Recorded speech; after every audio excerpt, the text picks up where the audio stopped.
And I conclude with one hadith and one final advice. Nabi sallallahu alayhi wasallam, he taught us that in our adhkar al-sabah wal-masa, we're supposed to say, La ilaha illa Allah wahdahu la sharika lah, lahul mulku wa lahul hamdu wa huwa ala kulli shay'in qadir, 100 times. 100 times. This 100 times could be divided during the day and the night. They don't have to be consecutive. You can say 50 in the day and 50 in the afternoon. But in one day you say it 100 times. And what's the result?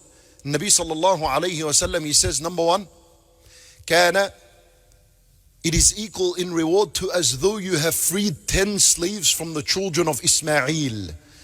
Yani, the slaves from the children of Ismail are the Arab slaves. And it was known that the Arab slave is much more expensive than any other slave because of the strength he has, the ability he has, and so on. The obedience he has to his master, the loyalty he has to his master. So he was more. Now what does it mean that you free 10 slaves? What does that mean? For me and you, what does that mean? In another hadith, the Nabi sallallahu alayhi wa sallam, he teaches us the reward of freeing a slave. He says that the reward of freeing a slave, for every limb of his you free, it is your freedom of Jahannam. Yani 10, you freed 10 slaves. This is your freedom from Jahannam 10 times. Did it cost you anything? La ilaha illa Allah wahdahu la sharika lah, lahul mulk wa lahul hamd wa huwa ala kulli shay'in qadir. Did you have to lift anything?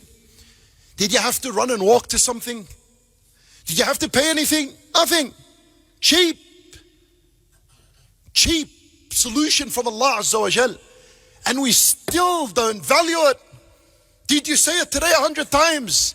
Did you plan to say it 100 times? If I was to tell you free 10 slaves a day, the multi-millionaire won't be able to do that for long. Might do it for a few years and then it's bankrupt.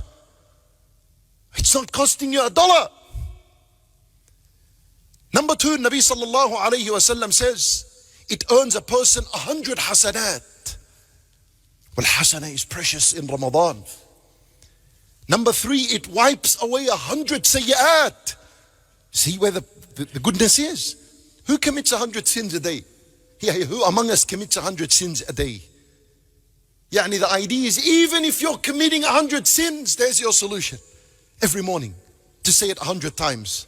And it'll clean these 100 sins of yours. And then it raises a person 100 levels in the paradise.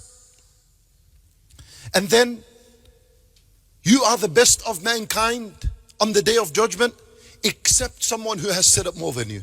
He deserves to be in number one position.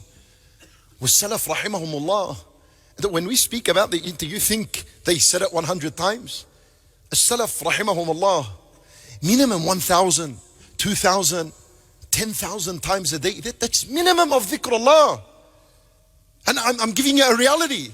If you read the book, Siyar A'lam al-Nubala, a huge book, it speaks about the biography of the Salaf, of a Sahaba, of a Tabi'een.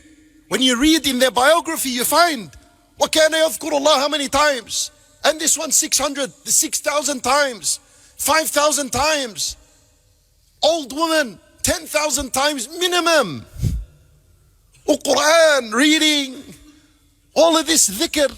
The biggest effect of it is that it doesn't only bring you closer to Allah, even though that's huge as a reward, but it cleans you from your sins. Which if you realized how big and how huge sins are, you would not waste a second in asking Allah for forgiveness.